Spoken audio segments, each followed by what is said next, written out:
Una negra puerta de hierro forjado con la letra T, con vistosos arabescos y grabada en el metal, se hallaba en la entrada del infierno.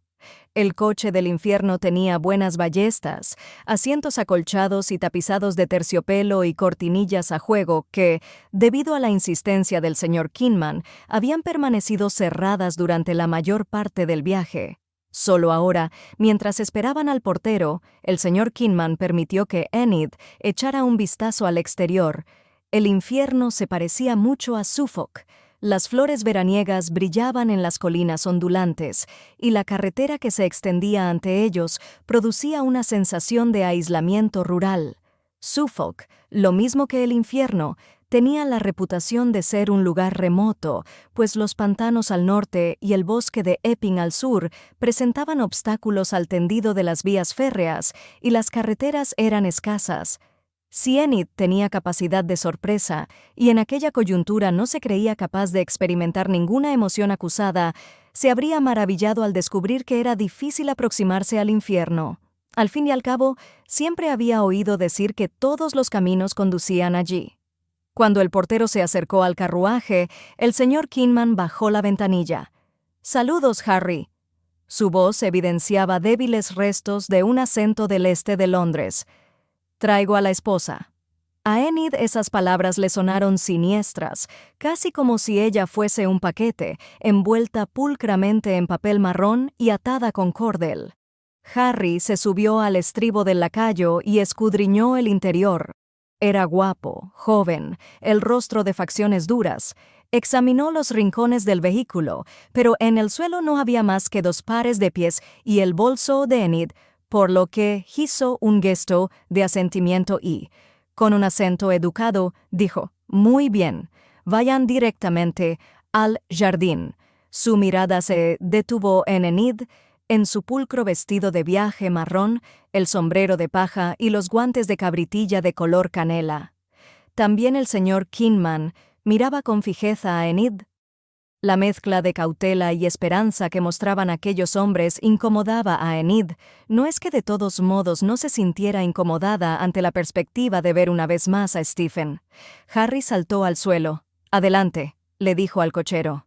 «Qué portero tan raro», comentó Enid, deseosa de conversar sobre cualquier cosa mientras avanzaban a través de una pequeña pineda y subían una cuesta. «Harry es un buen hombre. Puede usted confiar en él». El rostro carnoso del señor Kinman traslucía sinceridad. «Todos los que le presente serán hombres de buena fe, pero, por favor, señora Maclean, no confíe en desconocidos».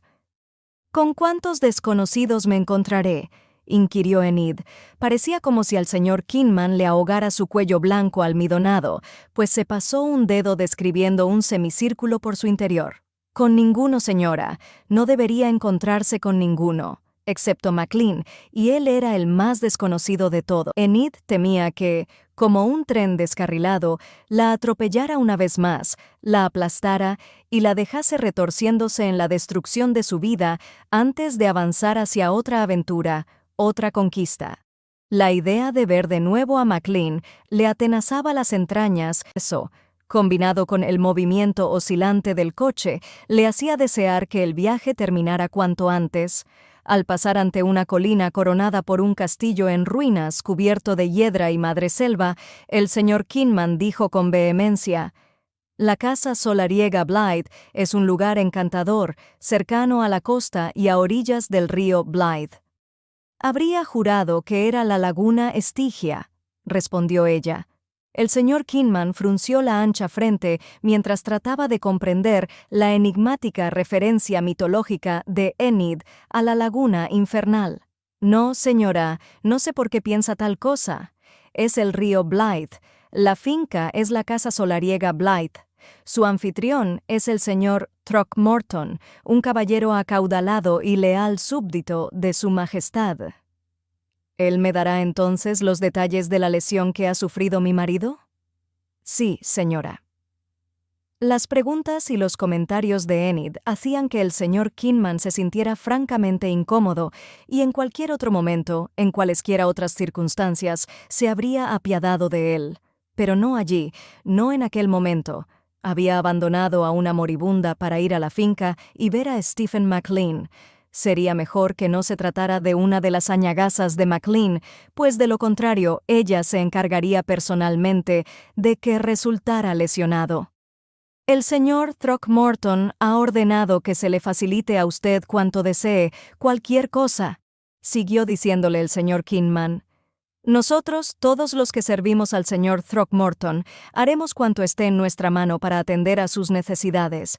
Nos encargaremos de que su estancia aquí sea por lo menos tolerable. ¿Tolerable? Ella volvió la cabeza y miró por la ventanilla. No, aquella obligación no sería tolerable. El error marital de su juventud la perseguiría siempre. El camino serpenteaba a través de bosquecillos y hermosos jardines, y en una ocasión Enid tuvo un atisbo de la mansión, alta y gloriosa a la luz de un atardecer veraniego. Sin embargo, siguieron avanzando hasta un jardín vallado. Allí, el carruaje se detuvo y un caballero bajó de la glorieta. Alto, moreno y huesudo, estaba revestido de autoridad como si fuese una segunda piel. El señor Throckmorton es persona de fiar, le informó el señor Kinman, mientras el lacayo abría la portezuela del carruaje, pero Enid no se movió. No estaba precisamente deseosa de acelerar aquel momento, no cuando el señor Kinman la empujaba desde atrás y el señor Throckmorton, que avanzaba para tenderle la mano, parecía tan sombrío como la muerte. Sin embargo, ella no tenía elección y, con un suspiro y un escalofrío, descendió del coche. Le dolía la musculatura de los muslos. Desde que salieron de Londres había clavado los tacones en el suelo, en un vano y compulsivo intento de detener el avance hacia su destino. Es un placer conocerla, señora McLean. El señor Throckmorton hizo una reverencia formal y sus ojos grises parecieron evaluarla. Entonces se dirigió al señor Kinman. Quédese en el carruaje, volveremos pronto y él le acompañará a la quinta. El señor Kinman hizo un gesto como de soldado que saluda a un superior, y acto seguido sorprendió a Enid al hacerle un saludo similar. El señor Throckmorton la condujo al jardín, donde unas margaritas de vivo color amarillo se mecían junto a los senderos y altos arbustos de lavanda, florecían contra las paredes cubiertas de hiedra. Le gusta usted a Kinman, y eso es bueno. Es un hombre perspicaz, con buen ojo para juzgar, y al enterarme de que su marido y usted están separados, dudaba en ponerme en contacto con usted. ¿Cómo ha sabido que estamos separados? ¿Cómo me ha encontrado? ¿Es McLean amigo suyo? ¿Su marido? Sí, amigo y colega. Le indicó un banco bajo una glorieta. ¿Quiere sentarse? Me he pasado largo tiempo sentada. Era evidente que el señor Throckmorton sabía mucho acerca de McLean. En consecuencia, sabía cosas acerca de ella, y eso no le gustaba. Había descubierto que el anonimato es mucho mejor que la notoriedad. Con su permiso, preferiría estar de pie. Como usted desee.